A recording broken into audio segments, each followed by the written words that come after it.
let's turn on the fucking mic first, right? I caught myself this time. What's up, everybody? One day I'll have a smooth, perfect opening to this show. There you go. Hola, Sharon BMFV. Te amo mucho. Hola, desde Las Vegas. Now you guys can hear me now. We're working fine. Everything's going good. And a very good Monday to you. This is Fan Mail Monday. So you guys could go ahead and ask me whatever you want right here on this chat. But for now, let me see. I will answer a question that was brought to you by Patreon. Now, if you guys haven't signed up, we're going to do this for a little while. And then we're going to go into overtime. And that will be on the Patreon only. And we'll go until we just don't want to fucking go anymore. But the first question is from Eddie Narvaez, who says, Black Sabbath or Led Zeppelin? I'm going to go with Black Sabbath. Why? Because although Led Zeppelin has one of the best drummers ever, who revolutionized the drums, he was the first rock star drummer. Well, actually, no, Ringo was from the Beatles, but yeah, I mean, John Bonham was fucking incredible, but Black Sabbath was fucking metal, dude. They were so dark, and those riffs, above all those riffs, they weren't bluesy like Led Zeppelin's, which I do love, but not nearly as much as, you know, Black Sabbath's like single string fucking Sound of Hell shit, you know. That's the Narnar stuff. So I absolutely love both bands, but I would probably have to pick Black Sabbath. Now this next question, which I hope you guys don't mind.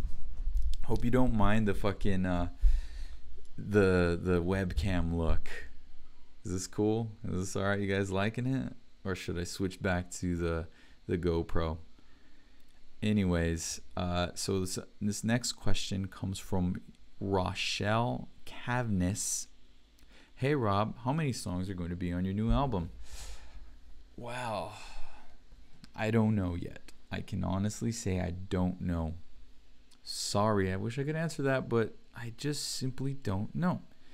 Hey Rob, from also Rochelle, if you were not the drummer of ETF, what do you think you would do for a career?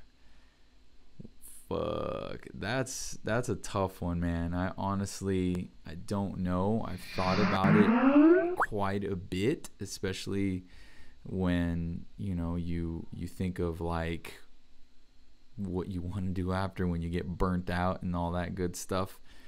You start to wonder what it is that you do want to do for a career outside of being in a band.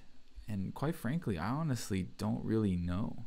I don't really have a clue. This is the only thing I've ever thought of. There's no plan B. Yeah, I get frustrated at times, and I do want to stay home, but it's not because I want another job. It's because I'm just fucking tired. So, you know, that's how it goes. I can't really see myself doing anything else, to be honest. So, whatever. With that said, maybe one day I'll think about something. I don't know. When I was a kid, I wanted to be a baseball player. If that helps. Maybe I'd be a fucking fitness model or something. I don't know. So, this next one comes from Mike Nicholas. He is a Patreon. All three of these so far are patrons. So if you want to ensure that your question will be answered, you head over to patreon.com/HeyROB and subscribe. And then we keep this going too. You guys ask me questions so you get tired of asking questions. But these were already sent in. So I'll get one of his. He says, would you guys consider doing a Linkin Park cover on the upcoming tour? That is an amazing question. I love that. Now, although I have a lot of respect for Linkin Park and what they've done, and although, you know, I certainly empathize with, you know, Chester Bennington, and I do respect what he's done for, you know, the music industry and all that, I personally was never the biggest fan necessarily of their music. The music that I do like from them, I absolutely fucking love. So it's that weird middle ground. Like, are you really a fan if you only like a handful of songs? I honestly, I don't know. But yeah, I think I would be down for it. There's definitely some songs that I really, really connect with. And now that Chester, has passed away, I definitely appreciate a lot more, especially lyrically. So I would consider it. I think it would be awesome. I think Craig, if anything that Craig has been compared to as far as other singers, it's been Chester. Sometimes when he goes into that aggressive sound or whatever, I don't know, he hits certain notes. He actually does sound kind of like Chester. I've actually heard a lot of people say that. So, I mean, he definitely would sound good, right? So I'd be into it. I would definitely be open to doing it as a tribute, so there you go. Which song? Probably, oh man, I think I would probably want to do, I don't know, there's quite a few, but Crawling was the one that made me fall in love with them.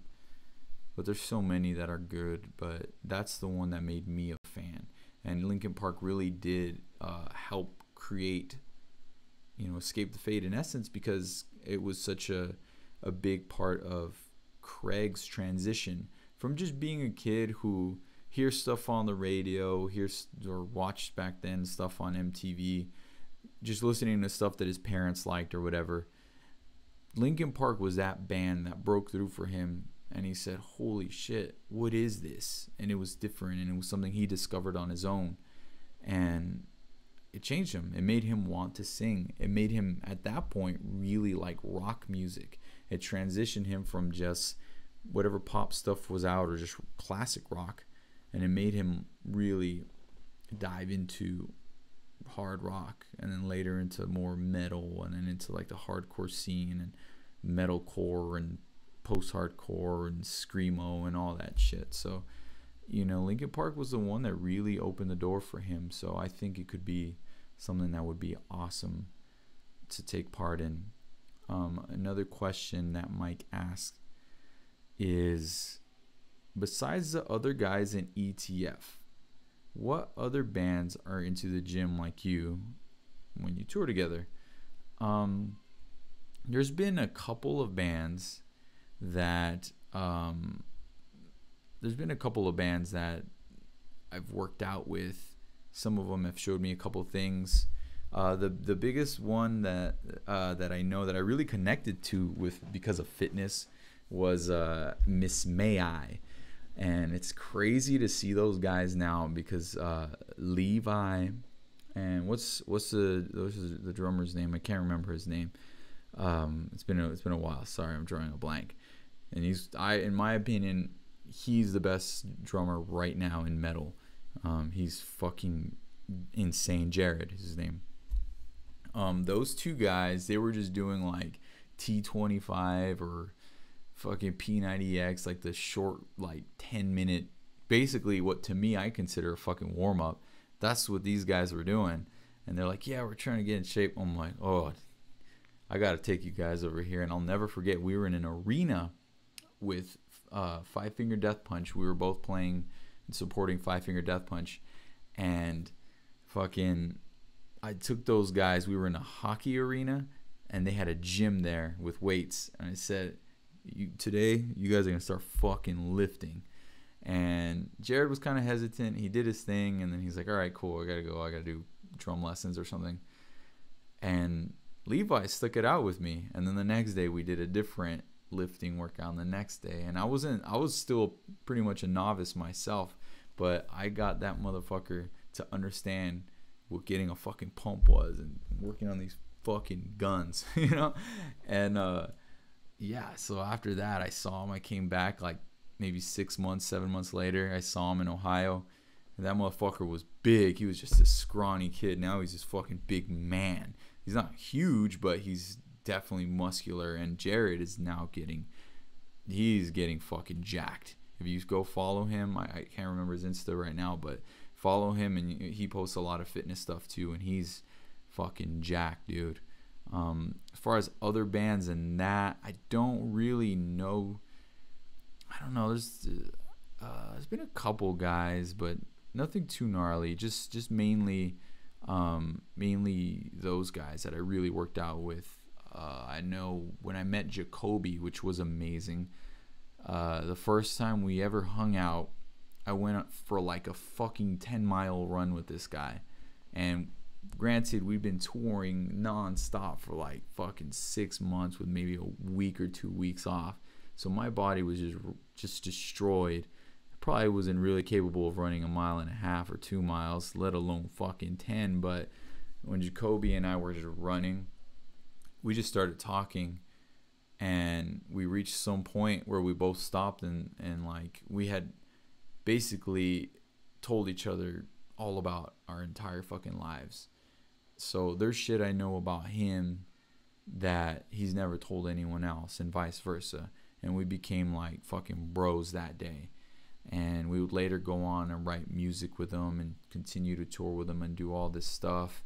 And he's a good friend of mine, great guy, great, you know, he's just like a real dude, you know. He's always trying to make sure that he's trying to up his business and continue to improve and stay relevant for a band that's had, you know, almost a 20-year career. He's done a great job. But that day we both ran, and at some point it was like a fucking hour in, and we stopped and looked at each other, we're like, yo dude, I think we've fucking gone far enough, bro. And we start running back, and it was like, by the time we got back, we're like, dude, I'm fucking dead. That was a bad idea. And then 20 minutes later, I had to get on stage and play a lot of double bass.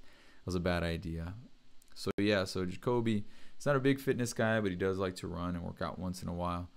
And his guitar player, or his bass player, sorry, Toby, he likes to lift. He's fucking gnarly. And I know some of the guys from Buck Cherry like to work out. Josh Todd is a huge boxing guy, so we bonded on that stuff. And let's see. All right, enough of that. Another question. Do I prefer tours like Uproar or Warped Tour more? I'm not really sure what that means, but if you're asking me to choose between those two, they each have their ups and their downs. Uproar is awesome because it's usually the bands themselves are much larger, so you know, you're talking about playing in front of a lot of fucking people, and you're dealing with like sorry, my dogs was just going crazy, but you're dealing with playing in front of a lot of fucking people, and you're dealing with like high production elements, and catering's much better, that's for sure. But Warped Tour, it's usually your homies are out there, and you know, you get to check out new music, and it's just a vibe, because that's what I grew up with. I didn't grow up with Uproar, but I love them both. They're both great tours. Do I prefer those over other tours? They both have their pluses and minuses. Yeah. So the next question is hardest song to play live. That one's tough. Hardest song to play live, it might be fuck, I don't know. We don't really play it too much anymore, but Massacre was really fucking hard to play, dude. That song is like, it's just fast as hell, dude. And This War Is Ours still, like, the thing is, all these songs are easy, but they always have one part that's just like impossible to play. And Massacre has that breakdown part. It's like, and it's like, what the fuck? Why can't I play this thing ever? And then This War Is Ours in the second verse has this straight double bass that's super fast. And I'm like, fuck. It's super hard. Let me see. All right, let's head over to the chat. If any of you guys are on the Skype, you can feel free to give me a call here. I'll open it up, or send me a message. And if you are on the Skype, I will get you on here. I'm not sure if any of my Skype callers are on. But if you guys are and you want to get in, just message me on Skype and I will get you on. And you could ask me live and in person, or on fucking video chat. Let's see. Okay, some of the questions in the chat. Let's take a look. What's the craziest thing that a fan has done on tour? I don't know. There's different types of crazy. There are fans that follow us around forever, and somehow, some way, they end up following us to our hotels and things like that. Or I don't know, one time one person took off their fucking wooden leg and had us sign it. That was pretty crazy. I did have this one fan who became I don't know, he just followed me a little bit too much. And I'm not gonna say stalker, but it was a bit much. And she was nice, but it was like, dude, chill, And I don't know. I don't want to talk about it. Anyways, what has been your biggest inspiration? From Morgan Owens. Keep them coming. I like to answer all these. This is fun. So if you're in the chat, just keep all these questions coming. So Morgan Owens asks, what has been your biggest inspiration? Now, there's two, obviously, ways to answer that question. In life, it's going to be my children, obviously, and Jesus. Those would be my two biggest inspirations, without a doubt. They keep me focused and keep me wanting to better myself and leave me with no choice but to better myself. I have no, when I think about them, all three of them, I think to myself, I literally have no option of giving up. That just cannot happen. That is unacceptable. There's no way I could do that. So obviously they're going to be my biggest inspiration, and they don't allow me to mess up. Even when I do mess up, they force me to pick myself back up and get right back on the right course. So, but as far as musically, these guys right here, fucking Metallica, obviously best band in the world, best band ever.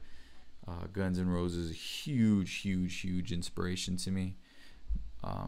Lots of bands. Avenged Sevenfold, I've answered many times, but Avenged Sevenfold is one of the bigger ones, because I saw Beatles and Guns N' Roses and Metallica were unattainable to me.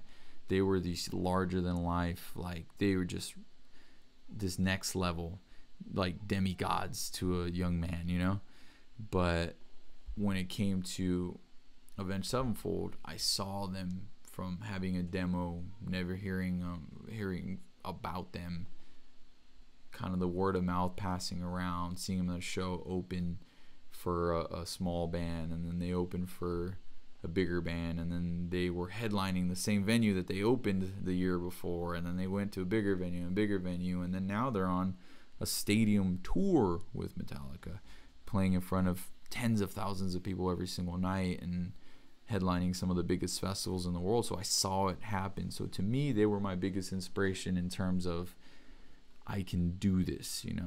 As far as sound, it varies. It just depends on whatever I'm into that day. There's so many different artists that have really influenced my sound and what I go for. Let me see. Brianna Hiker, I have no idea. Asks, have any fans ever tried to sneak on your bus or any other place? Absolutely. They get escorted out immediately. But yes, they have tried, and we've had all kinds of stuff. People come in trying to steal shit and all. I don't know, dude. It gets weird. I don't know why, man. Some people just get overzealous, They get very excited, and I know I do. Even though I've toured with Avenged and I've met them since they were barely starting, I still get kind of starstruck. So it is what it is. Even artists that my band is bigger than, I get starstruck with them, and you get excited. So yeah, some fans have tried to sneak on and stuff and sneak backstage. It's kind of like, dude, there's nothing here, man. Well, I guess me, but I'm not that cool. So why do you want to fucking be on here, right? Let me see. All right, next question from Joe Marie Scarcella. She asks, or I don't know. Anyway, if there was a Punk Goes Disney, what song would you cover? Oh man, if there was a Punk Goes Disney, it would probably be. It'd have to be something from The Lion King, I guess. Like Circle of Life, maybe. Maybe I don't know, dude. That's hard, see, because how would you can't cover something that's already perfect? Like, what are you gonna do? Just make it worse? Like, that's stupid. I don't know, man. I don't know, but I suppose just for the, wanting to play because I like it, it would probably be. I'm gonna say, what's that called? What is it? Just Can't Wait to Be King from The Lion King. That one. Because just the bounce of it, I used to actually jam to it on drums. So it would be a great song to jam with. And I don't know, there's a lot of stuff, dude. I used to crank it and just do like I don't know, dude. I have recordings of this. Maybe I'll put it up one day where I fucking jam to that shit. Okay, let's see. What's next? Oh yeah, she still asks. Also, what would be your dream lineup for a tour? Dream lineup for a tour would be Escape the Fate, Avenged Sevenfold, Metallica. Pretty simple, right? A resurrected Michael Jackson. Why not? Fucking Beatles. It's a dream, right? With Elvis and Michael Jackson co-headlining. There you go. Jesus Zavala, which I imagine is probably Jesus, asks, "Hey Rob, are you into deathcore? And if so, check out my band. Let's play a show." Well, I don't really know what deathcore is. Sounds like nice acoustic jams. I don't know what that means, so I can't tell you I'm into it. Maybe I've heard it and I like it. I have no idea.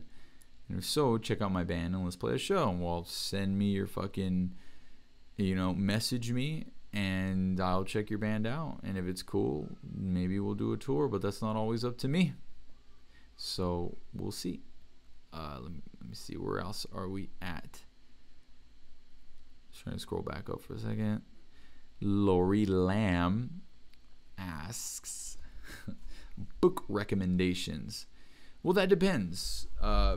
Personally, I've realized after dealing with all these fucking what do you call it, the arguments and debates that we have about movies and different genres and what series fucking sucks and what's really good, I've come to realize that I am not into fantasy. I do not like sci-fi. I don't like anything weird and like that. It's just kind of stupid to me for the most part. No offense to you guys that like it. It's not my thing. But I feel like I'm probably just like hearing real stories, and just when they're extraordinary, it's pretty awesome, and just to connect to other human beings and hear what their journey was like. That gets me off a little more. So if you're not a young child and you're an adult, then I would recommend the NoFX book, because man, they got some crazy story. If you ever are into that band NoFX, their book is called, let me look it up real quick because it's amazing. It's an autobiography, and I listened to it too. It's on YouTube right now, the audio version of it, where they tell you about it themselves. It's called NoFX, The Hepatitis Bathtub and Other Stories. Should give you an idea of what that book is like.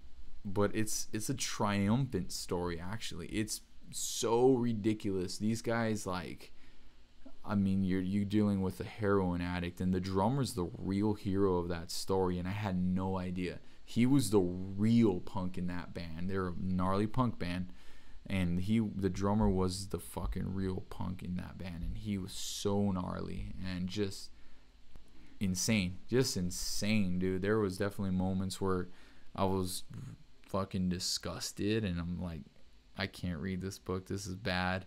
And then there was moments where you realize where they're coming from and where they're headed. It's really awesome. You find yourself rooting for that band, and you're just kind of like, damn, this is amazing. And there's some gnarly stuff. There's stuff that I sometimes wish I didn't read, but then there's stuff that is like, I don't know, it's just funny. You know, it covers everything. A gnarly book, dude. I highly recommend it. You just got to be prepared to deal with some gnarly filth. Travis Barker's book's also really good. Like I said, I mean, I like autobiographies. I think they're really awesome. Just hearing people's stories. Let me see. So again, if you guys aren't signed on to the Patreon, head over there. I'm gonna stop here in about 5 to 10 minutes, and we're gonna go into overtime over there, and we'll just keep asking. The other night we had a lot of fun, and it was just pretty much me and 2 other people, and they pretty much found out everything they ever wanted to know. So it was awesome. That is patreon.com/HeyROB, which is at the bottom of the screen. So like here, I think. I'm not sure if I'm pointing to it.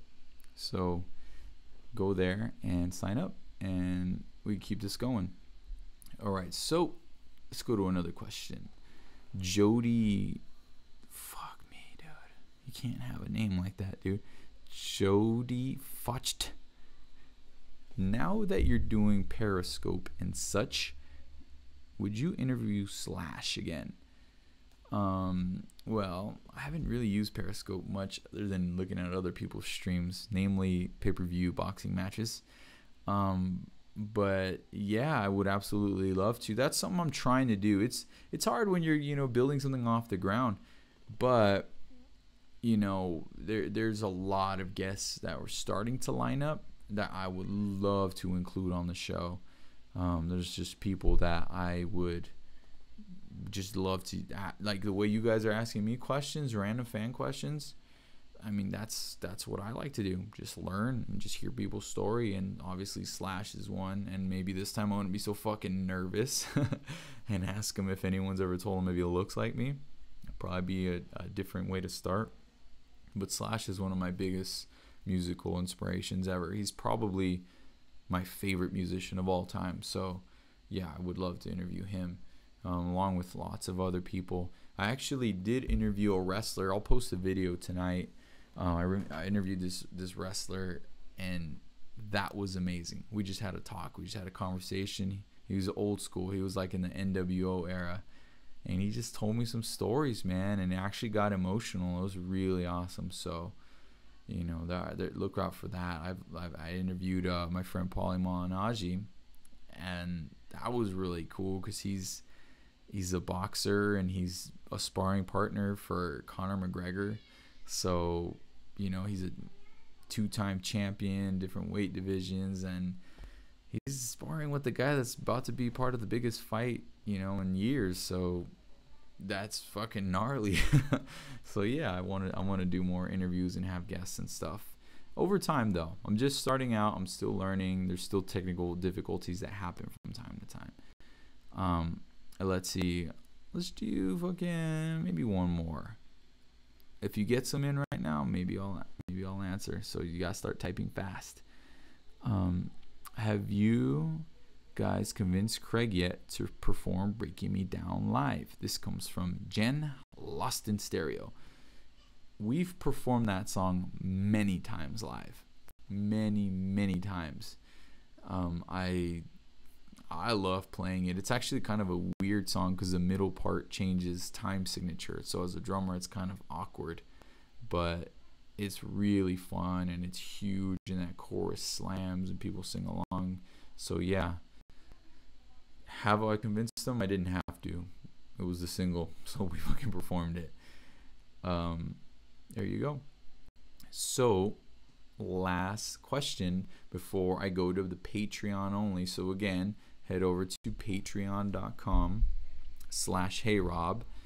Head there, and we could keep this going, and just give me a couple minutes to start this back up. And right there, you know, you could become a Skype caller.